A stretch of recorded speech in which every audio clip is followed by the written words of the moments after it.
A'udzubillahi minasyaitonirrajim. Bismillahirrahmanirrahim. Assalamualaikum warahmatullahi wabarakatuh.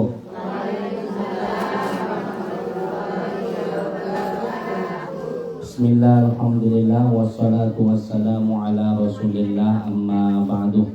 Yang sama-sama kami hormati tuan rumah Ibu Hajah Nursiah, dan yang sama-sama saya hormati ibunda yang hadir pada saat ini.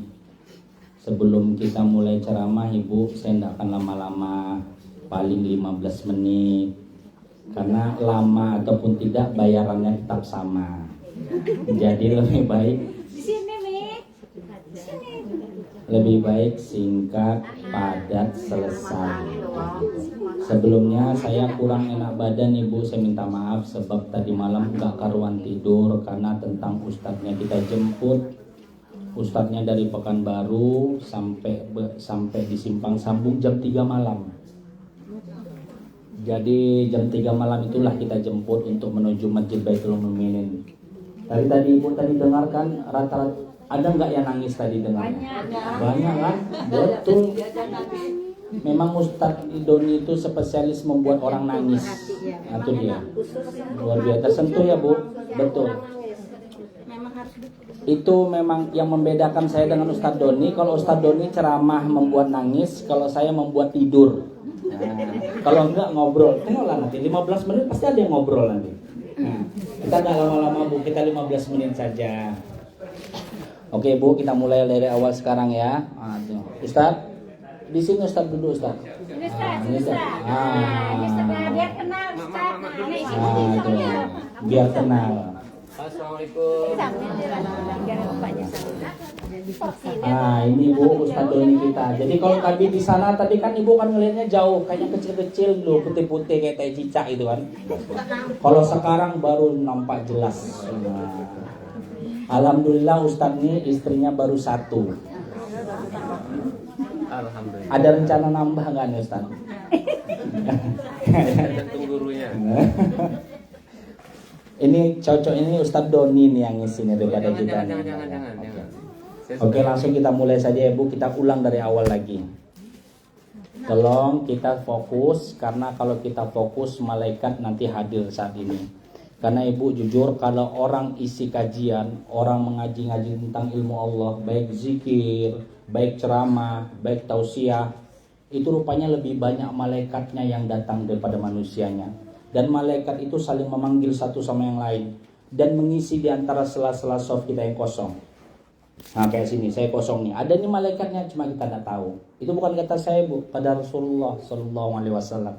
Dan Rasul tidak pernah bohong. Jadi malaikat itu akan tetap bersama kita kalau kita tidak ngobrol. Tapi kalau kita ngobrol, Ibu, kata malaikat, ngapain aku hadir di kajian kalian? Kalian saja nggak ngikuti, kalian saja tidak menghargai kajian kalian. Ancak wapailai, pergi dia. Jadi rugi, Ibu, kalau sempat kita ngobrol, apalagi sempat ketiduran. Karena biasanya penyakitnya ibu-ibu ini, dia 5 menit konsentrasinya, Bu. Selebihnya ada aja nanti cerita sama kawannya. Rendangnya nggak enak. Kalau nggak, masak cuma aqua gelas saja. Gitu tuh. Jadi tolong Ibu fokus. Kita mulai dari awal lagi ya. Semua kompak, semua semangat. Bismillahirrahmanirrahim. Assalamualaikum warahmatullahi wabarakatuh.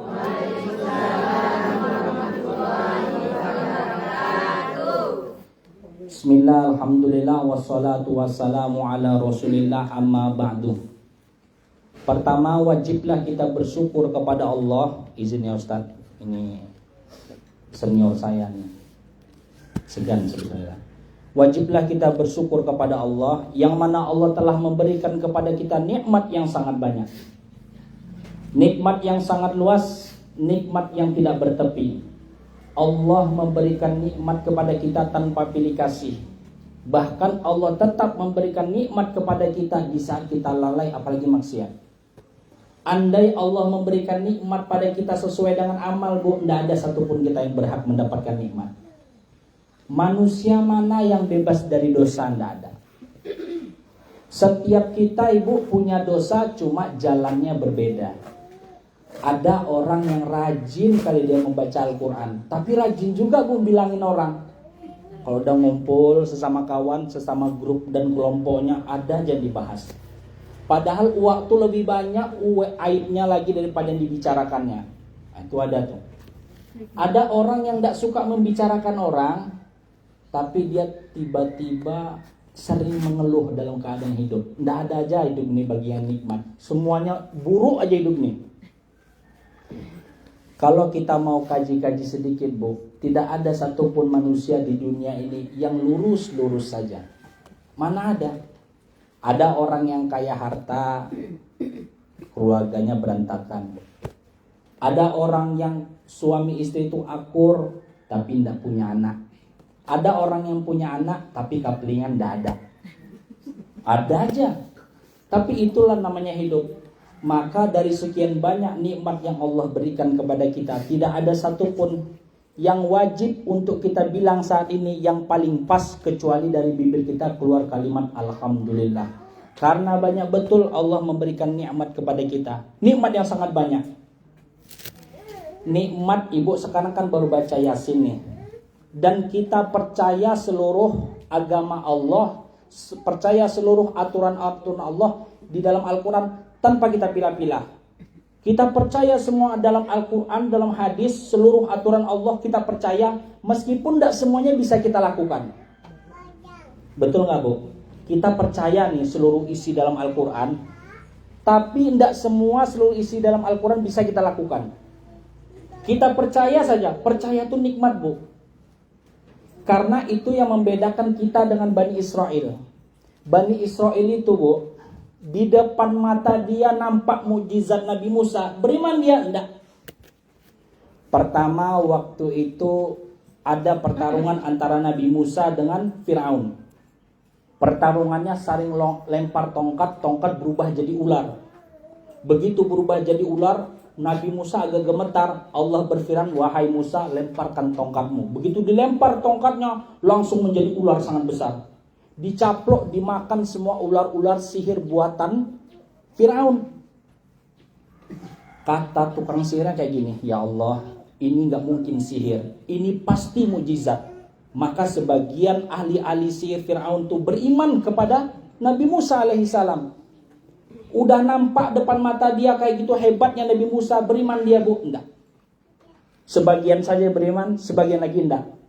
Puncaknya ketika Nabi Musa dikejar-kejar sama Fir'aun. Udah dikejar-kejar sama Fir'aun, mentok di Laut Merah. Di depan laut, di belakang tentara.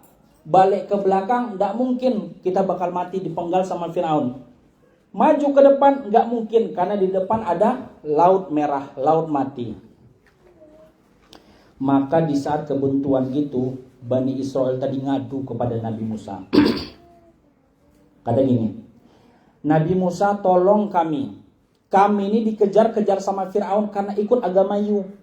Berikan kami suatu petunjuk, lindungi kami, tolong tanggung jawab terhadap nasib kami. Apa kata Nabi Musa? Nabi Musa cuma diam bu. Karena dia tahu dia tidak mungkin berbicara sembarangan kalau belum dapat wahyu dari Allah. Puncaknya kata Allah, wahai Musa, pungkulkan tongkatmu ke laut. Begitu dipungkul bu, langsung laut itu terbelah menjadi 7 cabang. Setiap cabang itu Bani Israel itu lewat situ. Karena Bani Israel itu kalau sesama suku dia sering berperang bu. Dia tidak mau bersatu kayak kita. 7 cabang, 7 itulah setiap kabilah lewat. Udah nampak di depan mata dia kayak gitu, berimankah kaumnya Nabi Musa? Tidak. Masih membangkang juga. Maka Nabi Musa itu ketika diturunkan apa kitab turun yang kepada beliau? Taurat. Begitu turun Taurat sama dia, nampak sama dia Taurat sama orang-orang Bani Israel ini, dilihat dia, langsung dipilih-pilih bu. Ini sesuai dengan nafsu kami terima. Ini sesuai dengan kemauan kami, ini sesuai dengan akal kami terima. Oh ini nggak sesuai, ini nggak sesuai, nggak sesuai. Al-Quran kayak gitu bu. Taurat tuh dibuat dia kayak gitu sama Nabi, sama umat-umatnya Nabi Musa, Bani Israel, dipilah-pilahnya. Maka turunlah surat Al-Baqarah ayat 85. Afatu'minuna bi ba'dil kitab wa takfuruna bi ba'dil. Akankah engkau hanya mengimani sebagian kitab, sebagian lagi enggak? Dipilih, Bu. Ini saya suka, ini enggak. Ini saya suka, ini enggak. Itulah Bani Israel tuh. Tapi kalau kita kan enggak, Bu, hari ini. Kita terima semuanya. Apapun isi dalam Al-Quran, meskipun enggak bisa semuanya kita amalkan. Ini kita, Bu. Puncaknya ketika Fir'aun itu mengejar Nabi Musa, di tengah-tengah tertutup laut, langsung tenggelam. Diselamatkanlah Bani Israel dan Nabi Musa dari kejaran Fir'aun. Sebetulnya, Bu, waktu laut terbelah, ini dalam kitab Qasasul Anbiya, Fir'aun itu tahu ini bukan buatan dia. Karena apa yang ada di Mesir semua pasti tanda tangan proyeknya, tanda tangan dia. Dulu aku belum pernah nih bikin proyek ini laut terbelah. Ini kok tiba-tiba ada laut terbelah kan gitu kan. Ini pasti bukan sembarangan ini. Ini pasti mujizat Allah. Dia meyakinin, Bu, tapi dia memang gak mau. Tapi Fir'aun ini memiliki pembantu, orang kepercayaan namanya Hanan. Fir'aun kudanya laki-laki, Hanan kudanya perempuan. Begitu kudanya Hanan maju ke depan, kuda perempuan dilihat sama kuda Fir'aun. Masuklah kuda Hanan ini ke dalam laut. Maka itulah ikutlah kudanya Fir'aun itu mengikuti si kudanya Hanan. Langsung bala tentara di belakangnya ikut juga semuanya. Itulah maka yang tertutup tenggelam dan menjadi sejarah. Ibu yang dirahmati oleh Allah, dari sekian banyak nikmat yang kita terima hari ini, Allah masih memberikan kita nikmat percaya kepada Al-Quran. Dan kita tidak pilih-pilih, meskipun tidak sesuai dengan hati kita. Yang penting kita imanin, perihal mengamalkan itu urusan belakang. Fahim tum? Ibu paham, Ibu? Tolong jangan tidur, Bu, 5 menit lagi ya. Oke, sip. Ya. Solawat beserta salam. Tidak lupa pula kita hadiahkan kepada junjungan alam baginda Rasulullah Sallallahu Alaihi Wasallam dengan ucapan Allahumma sholli wa sallim ala Sayyidina Muhammad wa ala ali Sayyidina Muhammad. Besar harapan kita, Ibu, agar kita mendapatkan syafaat dari Rasulullah. Rasulullah itu, Bu, bukan hanya kita imanin, tapi kenapa kita harus beriman kepada Rasulullah? Yang pertama, Rasulullah itu orangnya cerdas. Kebanyakan kan kita dogma, Bu. Kamu beriman sama itu, ya saya beriman. Kamu beriman pada Nabi itu, dia beriman. Tapi Rasulullah ada alasan. Kenapa kita harus beriman kepada Rasulullah? Kenapa kita harus bersolawat kepada Rasulullah? Satu penyebabnya. Karena Rasulullah itu orang yang cerdas. Apa cerdasnya Rasulullah? Dia lebih menggunakan kadang beberapa waktu, kadang beberapa tema, itu dia lebih menggunakan akal. Meskipun akalnya itu sesuai dengan perintah wahyu. Kumpullah Rasulullah, misalnya kayak sahabat nih. Rasulullah di depan, tiba-tiba datang pemuda, ujuk-ujuk datang ke depan. Ya Rasul, izin ya Rasul. Ya. Boleh enggak saya main perempuan ya Rasul? Kasarnya, Rasul, boleh enggak saya berzina? Langsung depan Rasul kayak gitu. Ini sahabat kumpul, tiba-tiba datang pemuda, langsung minta, ya Rasul, izin ya Rasul, saya udah Islam. Boleh enggak aku berzina? Itu dia kayaknya. Ibarat presiden kita datang ke sini, Bu. Datang ke sini, program presiden kita apa? MBG ya. Tiba-tiba datanglah siapa saja, KIB lah datang. Pak Presiden, menurut saya ini nggak berguna program MBG ini. Kira-kira berani nggak kayak gitu? Wah, tangkap pas pampres. Ini langsung minta izin, ya Rasul. Izin ya Rasul. Boleh nggak saya berzina? Gitu. Oh, di salah satu sahabat tuh ada Umar. Seorang jagoan, merah padam mukanya. Berdiri dia, Bu. Kata Rasul, Umar duduk dulu. Kau jangan marah. Ya Rasul, perintahkan. Satu perintah buat saya, biar saya matikan nih orang. Karena nih orang udah kurang ajar. Kami semua ini taat dan sopan santun kepada Rasul. Tapi tiba-tiba pemuda ini minta sesuatu yang haram. Tolong berikan perintah ya Rasul, agar saya pisahkan kepala dari badannya. Baru kata Rasul, wahai pemuda, sebelum saya memberikan perintah boleh ataupun tidak, tolong jawab pertanyaan saya. Kau punya ibu? Punya ya Rasul. Kau punya adik perempuan? Punya ya Rasul.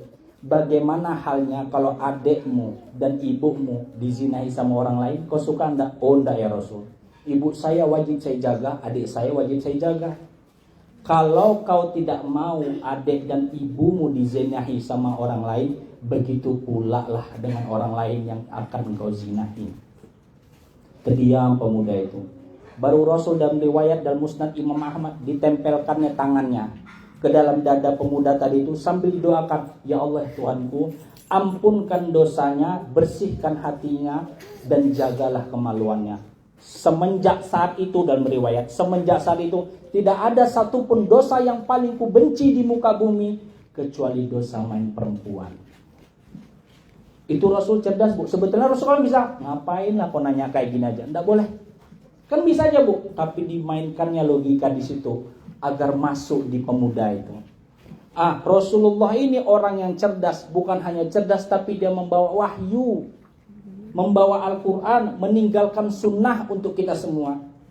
Maka sunnah inilah, Bu, yang kita jaga. Semakin banyak kita bersolawat, semakin banyak kita ngamalkan sunnah, semakin nampak kita mendapatkan syafaat. Kata Imam Nawawi gini, Bu, tahu nggak ciri-cirinya orang yang bakal mendapatkan syafaat? Diam jamaahnya. Ciri-cirinya sudah nampak di dunia. Apa ciri-cirinya? Kalau memang sering kita bersolawat tanpa kenal waktu, itulah ciri-ciri kita mendapatkan syafaat. Jadi ibu di sini siapa yang sering bersolawat dalam hati, sering bersolawat diam-diam tanpa disuruh, semakin sering ibu bersolawat, itulah ciri-ciri orang yang nanti pasti dapat syafaat. Jadi kalau ibu sekarang jarang bersolawat, rajinkan solawat. Sebagaimana ibu sering memikirkan suami dan anak, kalau bisa lebih sering dalam bersolawat. Nanti kalau ibu sering memikirkan suami dan anak, nanti kumpulnya sama suami dan anak nanti di sana. Ya kalau suami dan anaknya selamat di akhirat. Kalau nanti dia rupanya tak selamat, bukan doakan, Bu. Tapi kalau kita rajin bersolawat, pasti kita selamat. Karena Rasulullah tempatnya bukan di neraka, tempatnya pasti di surga. Surga apa, Bu? Surga Firdaus, surga yang paling tinggi. Ibu nanti minta jangan yang ecek-ecek surganya. Ya Allah, gak perlu aku masuk surga yang tinggi-tinggi. Surga paling rendah aja, nyangkut di pintu jadilah. Jangan minta yang paling tinggi. Ya Rasul, aku minta, ya Allah, aku minta nanti masuk surga berbarengan dengan Nabi.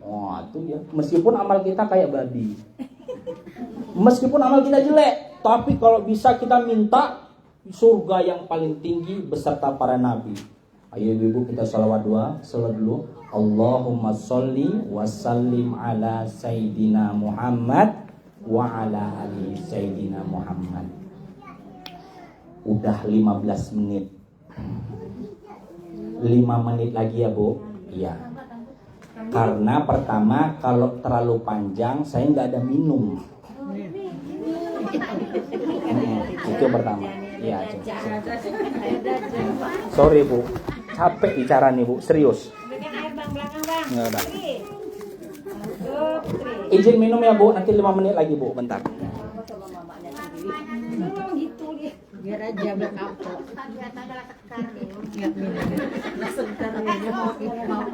Nggak ada bedanya Ustadz sama jamaah, sama-sama Erumek nih. Ibu yang dimuliakan oleh Allah, sebetulnya ceramah kita ini judulnya ciri-ciri solehah, ciri-ciri wanita solehah. Tapi sebelum masuk ke ciri-ciri wanita solehah, saya akan bawa dulu sebuah kisah sedikit, nanti akan kita bawa. Apa sih ciri-ciri pribadi yang baik, muslimah yang baik, muslim yang baik?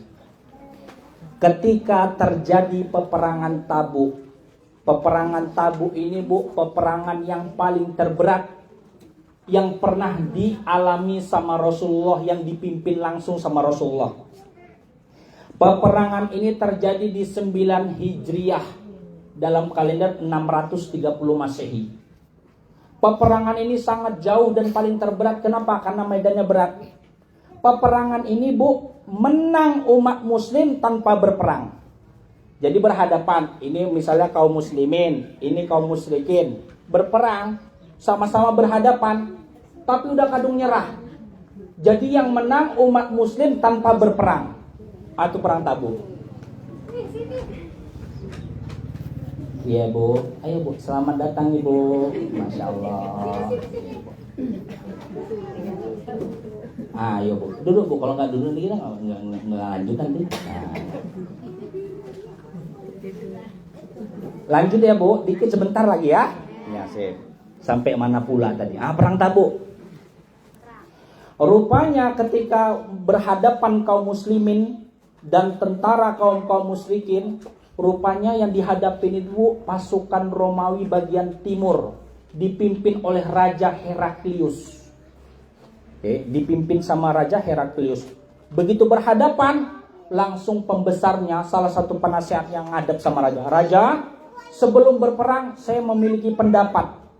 Pokoknya pendapat ini Raja timbang baik-baik. Kalau kata Raja itu berangkat dan berperang, kami berperang. Kalau enggak, kami enggak. Pokoknya kami ikut Raja. Kata Raja Heraklius, silahkan, apa pendapatmu saya akan dengar. Pertama Raja masih ingat peperangan Badar? Saya enggak tahu, ceritakan saja katanya. Peperangan Badar itu Raja, tentara kaum musyrikin 1000. Orang muslimin 313. Taruhlah 300. 1000 banding 300. Jadi satu tentara muslimin berperang melawan 3 orang. 1 banding 3. Itu terjadi di bulan Ramadan Raja. Berperang mereka. Kalah mereka kata. Enggak, menang. 1 banding 3. Sementara tentara kita sekarang Raja, kita tentara 40.000, kaum muslimin 30.000. Beda tipis. Kalau dari banyaknya tentara, kalau kita lawan sekarang pasti kita kalah. Yang 100, yang 300 lawan 1000 aja mereka menang. Apalagi yang 40.000 lawan 30.000, kan beda tipis Bu. Kita pasti kalah. Itu yang pertama Raja. Yang kedua Raja, dari segi mental mereka lebih menang daripada kita. Karena orang kaum muslimin yang hadir pada saat ini merupakan orang yang lebih mencintai kematian daripada kehidupan. Mereka ini setor nyawa semua Raja. Dan mereka kalau pulang ke kampungnya, hendak mendapatkan mati syahid, aib bagi mereka. Mereka ini memang cari mati. Karena bagi mereka, begitu mereka mati, balasannya bidadari, bukan perempuan yang di rumahnya. Di sana penuh dengan istana dan kesenangan. Sementara di dunia penuh dengan rasa lapar dan rasa menahan hawa nafsu. Mereka memang mencari mati Raja, bukan mencari kaya, bukan mencari hidup. Ini orang tentara kaum muslimin yang hadir sekarang, ini pasukan siap mati. Karena pasukan lebih mencintai kematian daripada kehidupan. Dari segi mental mereka menang. Yang ketiga Raja, mereka ini memiliki fisik yang kuat. Apa bukti kuatnya? Jarak antara Tabuk dengan Madinah itu 1.300 km. Itu kayak sini sama perbatasan Aceh Bu. Bukan pakai bus makmur, pakai unta. Saking miskinnya kaum muslimin saat itu, 1 unta dinaiki sama 10 orang. Caranya 1 kilo turun waktu, naik wak lagi. Lanjut, 1 kilo turun wak, naik lagi wak. Pokoknya 1 unta dinaiki 10 orang, gitu caranya. Yang kasihan untanya. Orang ganti-gantian ceng-cengan. Jarak antara Tabuk dengan Madinah itu 20 hari perjalanan. 3 tempat yang dilewati. Yang pertama Wadi Al-Ula, tempat kaum Thamud dihancurkan. Yang kedua Al-Hijr. Yang ketiga perbatasan antara Tabuk dengan Madinah. Itu sepanjang mata memandang gak ada Indomaret. Semua padang pasir. Nggak ada pohon sawit. Padang pasir mak. Batu-batuan, nggak ada rumput-rumputan. Jarak sejauh ini pasukan muslimin nggak ada satupun yang mati. Hidup semua batang hidungnya nih. Itu yang jauh. Apalagi kalau kita serang sekarang Raja, kekuatan fisik mereka luar biasa. Di saat puasa mereka menang. Apalagi ini ya bulan puasa.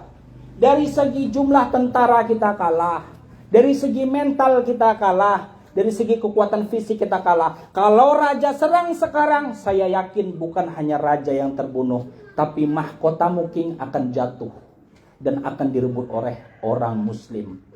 Raja kira-kira masih berani enggak? Kalau berani ayo, kalau enggak ya kita pulang aja. Pulang, Bu. Akhirnya kaum muslimin menang tanpa perang, hanya modal nekat. Hanya perintah Allah. Gini, Bu. Kenapa kaum muslimin itu mau berperang coba? Mikir aja lah, Bu. Coba misalnya gini lah, ada Rasul. Ibu-ibu yasinan, tempat Bu Haja Nursia, sekarang kita perang. Ya, sekarang kita perang. Asah golok di rumah. Pasti Bu banyak alasan. Kenapa banyak alasan? Karena mental belum terbentuk. Tapi berbeda dengan kaum muslimin yang ada di Madinah ataupun di Mekah. Sebelum peperangan terjadi, itu kaum muslimin itu sudah digembleng sikapnya, sudah digembleng mentalnya sama Rasulullah. Keluarganya dibunuh, orangnya mau diancam dibunuh, hartanya diambil, dikucilkan, di embargo ekonomi. Bolak-balik, Bu, ditekan, bolak-balik apa yang dimiliki hilang, sehingga mereka tetap teguh terhadap pendirian Islam. Makanya ketika ada perintah perang, wahai sahabat perang, ayolah, udah bosan kali aku hidup yuk. Udah gak bos sekali mati sekaligus. Itulah dia. Itulah, Bu, kaum muslimin. Akhirnya perang. Akhirnya tidak jadi perang, tapi menang kaum muslimin. Apakah bahagia saat itu Rasul, Bu? Pulang lagi, Bu, dari Tabuk ke Madinah. 20 hari perjalanan. Jadi di situ dalam peperangan itu sekitar 50 hari. 20 hari perjalanan berangkat, 10 hari bermukim, 20 hari lagi balik. 50 hari, Bu, jalan kaki dan naik onta ganti-gantian, bukan naik bus ALS ataupun PO Makmur. Kira-kira, Bu, itu dari awal gini aja, Bu, udah takut kaum muslimin, kaum musyrikin tuh. Kira-kira sekarang kalau kita berhadapan sama orang-orang Chinese, kita berhadapan sama orang-orang kafir, orang kafir tuh ngeliat kita segan apa enggak, Bu? Ngapa pula aku segan? Ada HP bukanya main TikTok. Kan gitu main TikTok, Bu. Ya enggak? Enggak orang tua, enggak anak muda, semua main TikTok luar biasa. Boleh senam itu barang yang bagus supaya sehat. Tapi jangan sampai kita senam menampakkan aurat, atau hanya komunitas perempuan saja, itu boleh, bagus. Tapi kalau yang ibu-ibu di sono, bukan di sini, yang di sono. Sono. Kalau di sini Manado lah. Di Manado. Ibu tahu di Manado? Di mana-mana ada maksudnya. Jauh. Oh, di sana, Bu, kalau di sini enggak. Dibukanya HP, Bu, bercampur laki-laki perempuan. Tahulah, Bu, pakaian bagaimana orang-orang renang, Bu. Tahu pakaian renang, Bu? Tuh pakaiannya ketat, nauzubillah. Pakaian anak SD dipakai. Mulai dia berjoget. Oh, macam-macam lah. TikTok kan seru, Bu. Saya suka main TikTok. Cuma malu aja saya Ustaz nggak buka. Ya betul. Hari ini kaum muslimin itu kehilangan harga diri. Makanya kaum musyrikin, orang-orang di luar agama Islam kurang segan memandang kita. Kalau dulu, Bu, begitu melihat kaum muslimin, begitu melihat kaum muslimah, takut orang. Kenapa takut? Karena ada ciri-cirinya. Contoh, ibu tersesat di hutan, nggak nampak, nggak tahu tuh barang apa, Bu. Cuma nampak badannya saja belang-belang, kuning hitam. Ibu kira-kira lari nggak? Sebesar anak kerbau. Lari, Bu. Kok lari? Padahal cuma nampak batang sebatang saja. Gila loh Ustaz kalau nggak lari. Harimau tuh mah. Lari langsung. Ya. Atau ibu tersesat di gurun Sahara. Nggak nampak barangnya, Bu. Tapi tiba-tiba kancil semua lari. Terdengar dari belakang. Haum gitu. Kira-kira ibu lari nggak? Padahal belum nampak. Baru dengar suara. Kenapa ibu bisa lari? Karena ibu tahu yang haum tadi itu singa. Kalau sempat aku nggak lari, habis. Mati kita, Bu. Dapat gelar almarhum. Nampak ciri-cirinya tanpa kita tahu. Hari ini kita harus nampak ciri-ciri kita sebagai seorang muslimah. Sehingga orang segan dan takut sama kita. Apa ciri-cirinya? Banyak. Salah satu saja. Kaum perempuan muslimah ciri-cirinya, kata-katanya menenangkan bukan menyakitkan. Tuh cirinya satu aja. Menenangkan bukan menyakitkan. Ini contoh nih, ibu sama bapak misalnya. Buka HP lah. Siapa yang ini? Ibu lah, ini saya bapaknya nih. Saya ibu, ini bapak nih, akuan nih. Sebab kalau saya berikan contoh nanti kesakit hati. Ini saya bukannya. Dibuka HP. Kata suaminya, oh bang, kata istrinya, kata suami bilang gini, Dek, kamu lagi buka apa? Oh, lagi buka foto galeri. Di situ ada laki-laki, ada laki-laki ganteng ya. Nggak ada kok bang. Ini foto siapa tuh? Foto kita berdua. Di situ ada laki-laki ganteng nggak? Enggak bang. Nggak ada yang gantengnya. Aku sama abang aja isinya. Diam aja suaminya. Ya itu siapa deh laki-laki itu deh? Lah ini kan abang nggak ganteng, abang biasa aja. Gitu kata. Padahal, itulah bu. Kalau kita pandai sedikit bermalis mulut aja sama suami, wah suami itu sayang bu. Jangankan tenaganya, duitnya semua dikasih ke ibu. Oh, kalau ibu baik kata-katanya. Tapi kalau ibu kata-katanya lekit, oh mak jang, itu yakin bu dia nyimpan tuh bu. Misalnya gaji 300.000, nanti dikasih ibu tuh 200.000, 100.000 masuk kantong. Cuma ini kok dapatnya dek 200.000, 100.000 dibawa entah kemana-mana sampai JC itu mah. Nah, itu dia, nggak mau jujur dia bu. Tapi kalau ibu, meskipun wajah kita standar, meskipun kita tidak berpendidikan tinggi, meskipun kita tinggal di desa, kalau kata-kata kita lembut, insya Allah suami pasti dia tahu ciri-ciri. Inilah istri yang soleha. Paham ibu? Ciri-ciri selanjutnya masih banyak ibu. Tapi karena sudah hampir 25 menit nih mak, udah lama kali. Oke.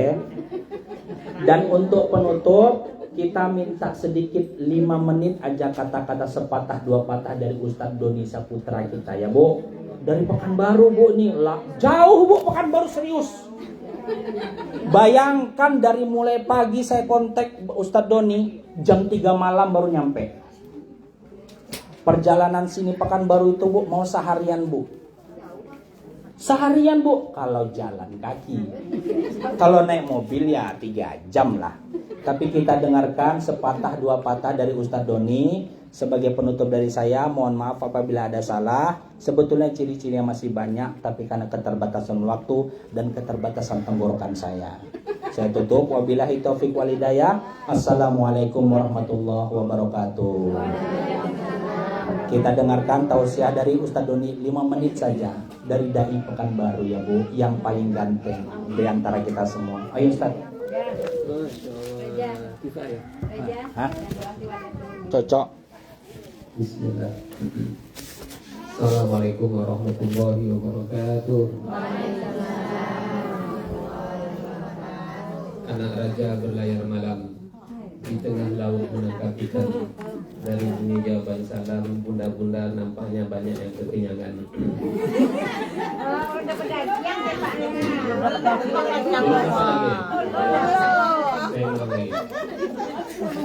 Sungguh enak si gulai ikan, gulai dihidang di atas meja. Karena bunda-bunda ternyata tadinya tidak kekenyangan, maka tausiah saya tidak lama-lama, pas 5 menit seperti yang Ustaz katakan. Kami ulang lagi. Assalamualaikum warahmatullahi wabarakatuh.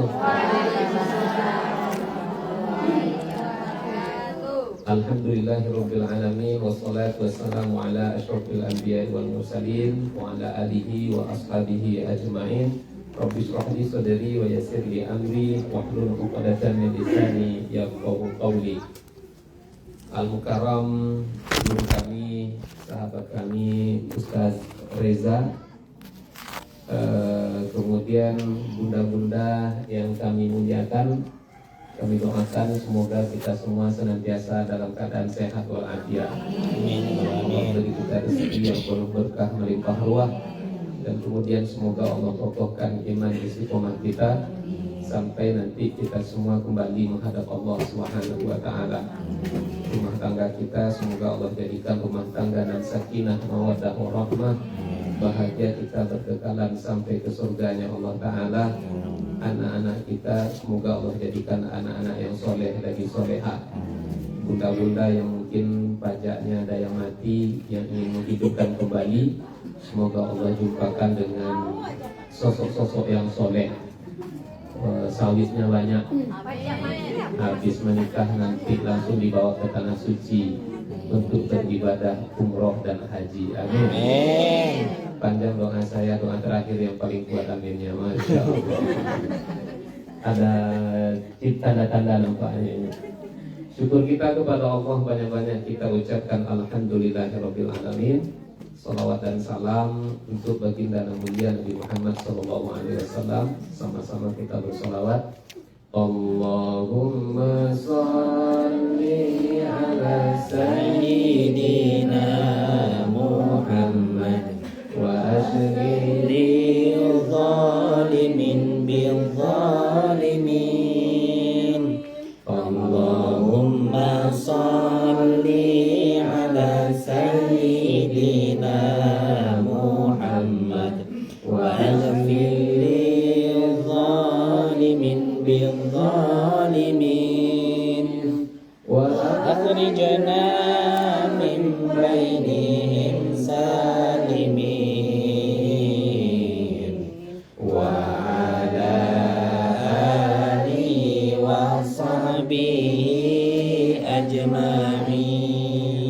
Sallallahu rabbuna ala nuril mubin Ahmadil Mustafa Sayyidil Mursalin wa ala alihi wa sahbihi ajma'in wa ala alihi wa sahbihi ajma'in. Allahumma sholli ala sayyidina Muhammad wa ala ali sayyidina Muhammad. Assalamu alayka ya Rasulullah. Yang tadi bersalawat, insyaallah Allah akan mudahkan untuk melunasi semua hutang-hutangnya, insyaallah. Ada yang berhutang ternyata, saya kira tak ada. Baik. Bunda-bunda yang kami muliakan, waktu kami tinggal 2,5 menit lagi. Karena kalau kami panjang-panjang ditinggal kami sama Ustaz Reza nanti. Tak jadi kami balik pekan baru nanti. Tidur sini lagi. Masya Allah. Bunda-bunda, ini karena perintah dari guru, maka saya berani untuk menyampaikan sedikit apa yang dimintakan oleh guru kita tadi. Teringat sebuah hadis Nabi Muhammad SAW.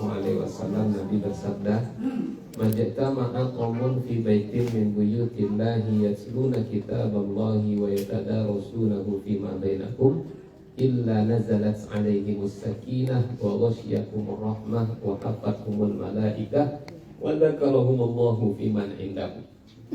Tidaklah suatu kaum mereka itu berkumpul, yatluna kitaballah, ketika mereka itu berkumpul mereka baca kitabullah. Tadi bunda pertama datang sini apa yang dibaca? Yasin. Surat Yasin. Mereka berkumpul, mereka baca kitabullah, mereka kaji hadis-hadis Rasulullah. Banyak tadi hadis yang disampaikan oleh guru kita. Hadis tentang ada hadis, bunda masih ingat tak? Ada hadis yang disampaikan Ustaz tadi? Hadis tentang kisah seorang yang datang kepada Nabi minta diizinkan untuk apa? Berzina. Nah, itu kan hadis Nabi. Ayat sudah, hadisnya sudah. Ketika itu dilakukan, kata Nabi, nazalat alaihimus sakinah. Allah akan turunkan kepada orang itu sakinah, ketenangan. Wa ghasyiyatuhumur rahmah. Mereka itu akan mendapatkan curahan rahmat dari Allah. Wa hafathumul malaika. Mereka itu akan dinaungi oleh sayap-sayap malaikat. Wa dzakarahumullahu fiman indahu. Allah sebut orang-orang itu di hadapan malaikatnya. Jadi bunda kita yang duduk dalam majelis ini minimal 4 yang sedang kita dapat. Berapa bunda? 4. Satu, nama kita disebut-sebut Allah, dibangga-banggakan kita sama Allah. Ada acara besar, datang bupati, gubernur, di saat sambutan disebutnya nama bunda. Senang nggak? Senang. Sekarang ini yang menyebut kita siapa? Bukannya bupati, gubernur, tapi Allah yang menciptakan semua bupati, gubernur yang ada di muka bumi ini. Allah senang sama kita. Tuh tengok tuh, hamba tuh sama engkau malaikat. Tuh tengok, kata Allah. Yang kedua, hafathumul malaikah. Kita ini didoakan oleh malaikat. Makna dinaungi malaikat itu kita didoakan malaikat. Apa doa malaikat untuk orang-orang yang duduk dalam majelis ilmu? Allahumma ghfir lahu warhamhu. Ya Allah, rahmatilah orang itu ya Allah. Ya Allah, ampunkanlah orang-orang itu ya Allah. Bunda, kita ada dosa atau tak ada dosa? Ada yang tidak berdosa? Ada yang sedikit dosa? Ada yang banyak dosa? Coba angkat tangan. Masya Allah. Alhamdulillah. Masih kita sadar kalau kita ini banyak dosa. Maka kita yang berdosa ini, kata malaikat, Allahumma ghfir lahu, ya Allah, ampunkan dosa orang itu. Bunda sebagai istri ada dosa tak? Kami sebagai suami ada dosa tak? Ada. Itu contoh dosa istri kepada suami tadi yang dicontohkan Ustaz Reza. Suami mau berangkat atau pulang dari kantornya di mana, di sawit sana, lalu kemudian pulangnya bukannya dibikinkan kopi, dimasakkan nasi, tapi justru diinterogasi. Lama kali bapak pulang. Akhirnya laki-laki ini banyak yang tertekan. Tapi memang begitulah resiko kami sebagai laki-laki. Hidup penuh dengan tekanan. Sempat bekerja di kantor kena tekan sama atasan. Di rumah kena tekan pula sama. Nah, ini banyak nampaknya. Sehingga laki-laki itu matinya 2 kali, Bunda. Satu mati ditekan oleh bininya, yang kedua mati karena dicabut nyawanya oleh malaikat. Nah, kita di sini tak ada, di Manado kata Ustaz tadi. Di mana? Manado saja. Jadi kita doakan malaikat, Allahumma ghfir lahu, ya Allah, ampunkan dosa orang itu. Mungkin tadi Bunda pas jalan ke sini tersandung kakinya. Lalu kemudian Bunda mete ini apa bahasa kita di sini? Bahasa Jawanya? Becarui ya, Becarut, entah apa-apa yang disebutnya. Bukannya astagfirullah, bukannya Allahu Akbar, tapi mungkin Bunda marah-marah Bunda. Dosa enggak tuh? Dosa. Bunda mungkin latah lebih kurang ini. Latah lebih kurang. Jadi kita yang banyak dosa aja kalau berdoa dikabulkan sama Allah. Apalagi yang berdoa tadi siapa? Malaikat yang mendoakan kita, ya Allah ampunkan dosa orang itu, rahmati orang itu. Jadi semakin rajin Bunda duduk dalam majelis ilmu, semakin banyak dosa kita yang diampunkan Allah Subhanahu wa taala. Tidak rugi orang yang hadir dalam majelis ilmu. Maka Bunda yang datang hari ini lebih kurang 320 orang. Untuk pertemuan berikutnya masing-masing orang bawa 10 orang. Siap Bunda? Masing-masing orang ajak 10 orang. Kenapa? Orang Islam itu dia baiknya bukan baik sendiri, tapi baiknya berjamaah. Surga itu luas. Ini daerah ini luas. Coba kalau Bunda sendiri aja di sini, indah Bunda, nyaman Bunda di sini. Nabi Adam sendiri di surga tidak bahagia dia. Kita ini manusia makhluk sosial, butuh orang lain. Nah, lalu kemudian kita ini mendapatkan curahan rahmat Allah Ta'ala. Sangat sayang Allah kepada kita.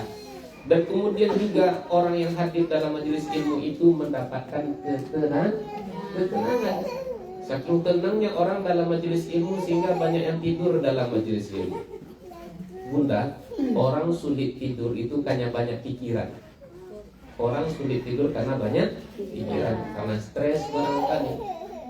Bapak Bunda tidur jam 10, tiba-tiba jam 2 Bapak kebangun. Mami, kata Bapak pula, Mami makan sebelah belacan, Mami pula enggak apa-apa. Mami, kenapa Mami kok belum tidur? Itulah yang Beb. Bunda panggil apa? Papi, Masya Allah, so sweet.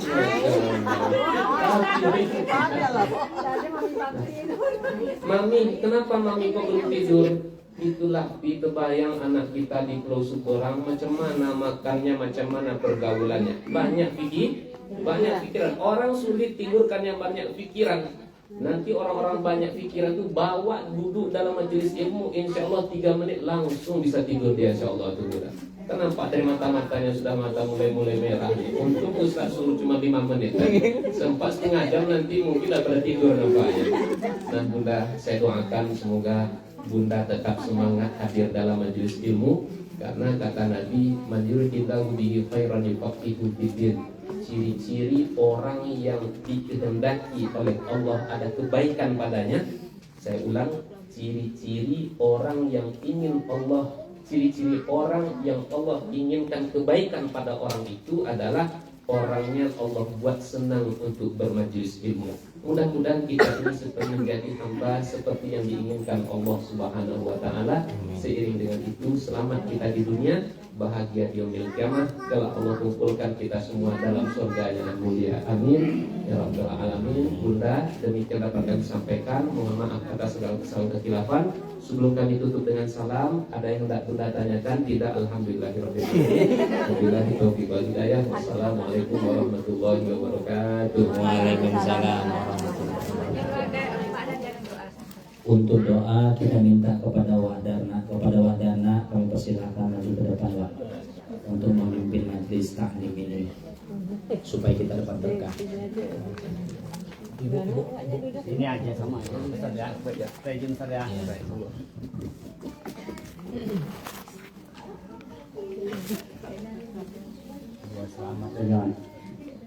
Bismillahirrahmanirrahim. Assalamualaikum warahmatullahi wabarakatuh. Ibu-ibu dan adik-adik kami yang kami dirahmati Allah, marilah kita bersama-sama untuk bermunajat kepada Allah Subhanahu wa taala. Mudah-mudahan doa kita dijabah oleh Allah Subhanahu wa taala. Amin. A'udzu billahi minasy syaithanir rajim. Bismillahirrahmanirrahim. اللهم صل وسلم وبارك على سيدنا ومولانا محمد في الأولين والآخرين وسلم ورضي الله تبارك وتعالى عن كل الصحابة رسول الله أجمعين آمين يا الله آمين يا رحمن آمين يا رحيم يا رب العالمين بسم الله الرحمن الرحيم الحمد لله رب العالمين اللهم صل على سيدنا محمد وعلى آل سيدنا محمد اللهم صل وسلم على سيدنا محمد صلاة تنجينا بها من جميع الأحوال والآفات وتنقضي لنا يا الله بها جميع الحاجات وتطهرنا بها من جميع السيئات وترفعنك يا الله بها عندك أعلى الدرجات وتبلغنا بها أفضل الغايات من جميع الخيرات في الحياة وبعد الممات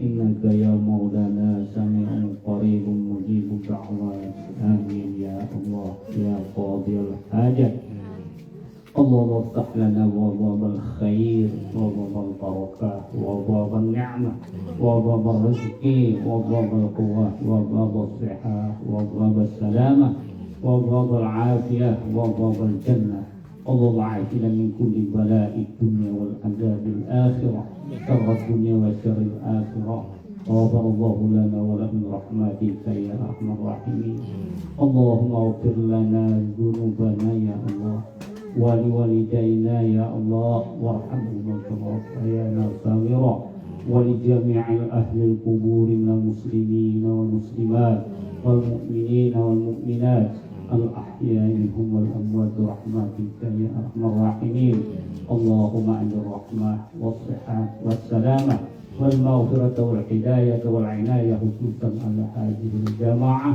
ربنا تقبل دعاءنا يا الله إنك أنت السميع الدعاء ربنا تقبل دعاءنا يا الله إنك على كل شيء قدير ربنا آتنا في الدنيا حسنة وفي الآخرة حسنة وقنا عذاب النار وصلى الله على سيدنا محمد وعلى آله وصحبه أجمعين ببركة دعواهم فيها سبحانك اللهم وتحياتهم فيها سلام وآخر دعواهم الحمد لله رب العالمين بكرامة الفاتحة أعوذ بالله من الشيطان الرجيم بسم الله الرحمن الرحيم الحمد لله رب العالمين الرحمن الرحيم مالك يوم الدين إياك نعبد وإياك نستعين اهدنا الصراط المستقيم صراط الذين أنعمت عليهم غير المغضوب عليهم ولا الضالين